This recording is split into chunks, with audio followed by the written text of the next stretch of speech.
জয়গুরু। আত্মজনের কথা পড়ছি। এখন পড়ছি সৎ সুবিভা, পূজনীয় শ্রী অংশুমান চক্রবর্তী, শ্রী বরদার কনিষ্ঠ পুত্র, তার লেখা থেকে। পঞ্চম ঘটনা, সম্ভবত 1980 অথবা 81 সালের ঘটনা। কোনো কারণে বাবা আমাকে ডেকেছিলেন। উনি হল ঘরে নিজের খাটে যথারীতি পশ্চিম দিকে মুখ করে বসে, আমি সামনের দরজার পাশে যেখানে ঘরের সুইচবোর্ড ঠিক তার নিচে মাটিতে বাবার দিকে মুখ করে বসে। এমন সময় দুজন গুরুভাই বাবার জলের ঘটি যেদিকে থাকে সেই দিক দিয়ে এসে বাবাকে প্রণাম করলো। বাবা হাত জোর করে প্রণাম গ্রহণ করে ওদের কুশল জিজ্ঞাসা করলেন। ওরা এবার উঠে যাওয়ার আগে দিল বাবার সামনে আমাকে প্রণাম করে। আমি যার পর নাই অপ্রস্তুত হয়ে কেমন কেবলে গেলাম যে স্পষ্ট করে ওদের প্রতি নমস্কার করে উঠতে পারলাম না। মোটমাট আমার ভঙ্গিটি বাবার চোখে স্পষ্ট হয়নি। ওরা চলে যাওয়ার পর বাবা বাঁদিক ঘুরে পেছনের পূব দিকের দরজা অবধি দেখলেন ওরা চলে গেছে নাকি। তারপর আমার দিকে ফিরে গম্ভীর শঙ্খের আওয়াজের মতো আওয়াজ করে বললেন, ওরা প্রণাম করলো, প্রতীক নমস্কার করলি না ক্যা? ঠাকুরের নাতি, বড়দার ছেলে, তোকে প্রণাম করে, আমাকে প্রণাম করে? এবার মিষ্টি সুরে বললেন, আমাদের কেউ প্রণাম করে না। আমাদের শরীরে শ্রী শ্রী ঠাকুরের রক্ত বইছে, সবাই ওই রক্তকেই প্রণাম করে।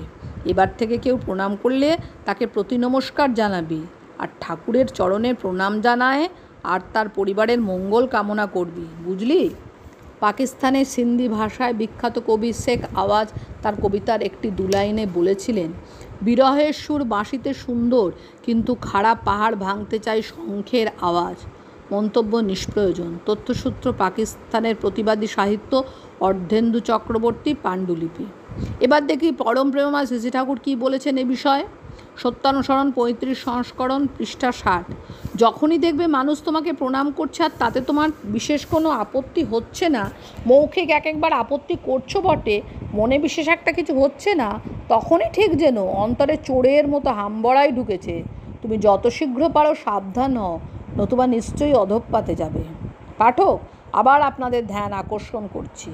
এখানে বাবার ব্যবহারে আমি আর একটা বাণী স্বতঃস্ফূর্তভাবে পালিত হয়েছিল, যা আমি তখন এমনভাবে দেখতেই পারিনি। বুঝবো কি? বাবা গুরুভাইদের ঘর থেকে চলে যাওয়া পর্যন্ত অপেক্ষা করছেন, তারপর আমাকে শিক্ষা দিয়েছেন। এবার পরম দয়ালের যে বাণীটির কথা বলছি সেটি দেখা যাক। অনুশ্রুতি প্রথম খণ্ড, ব্যবহার বাণী সংখ্যা 50। কাউকে যদি বলিস কিছু সংশোধনের তরে, গোপনে তা বুঝিয়ে বলিস সমবেদনা ভরে। ষষ্ঠ ঘটনা, উপরের ঘটনার বেশ কয়েক বছর পরে 1984 সালে দেখুন কি হলো।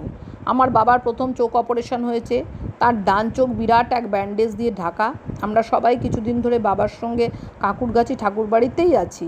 এরই মধ্যে একদিন আমি বাবার কাছে দেওঘরে ফিরে আসার অনুমতি নিই।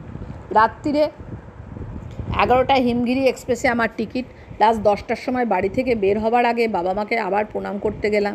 বাবা তখন জেগেই ছিলেন, তবে বাঁ দিক ফিরে দেওয়ালমুখো হয়ে শুয়েছিলেন। আমি ওনার পিঠের দিক দিয়ে ঘরে ঢুকতেই মা বললেন, মুন্টি এসেছে, ও আজ দেওঘর যাচ্ছে, আপনাকে প্রণাম করছে। আমি বাবা মাকে প্রণাম করলাম। কি দেখলাম প্রণাম করে উঠে? আমার বাবা দেয়ালের দিকে মুখ করে শুয়ে। ওনার নড়াচড়া ডাক্তার বারণ করেছে, যেহেতু ডান চোখ অপারেশন হয়েছে, উনি ডান দিকে ফিরে শুতেও পারেন না। দেখলাম ওই শোয়া অবস্থায় উনি বাঁ থেকে মাথা তুলে দুটি হাত জোর করে 3 বার মাথায় ঠেকালেন আর বললেন, জয় গুরু বাবা, সাবধানে যায়ও, সাবধানে যায়ও, খুব সাবধানে। আজ এতটুকুই। জয়গুরু বন্দে পুরুষোত্তম।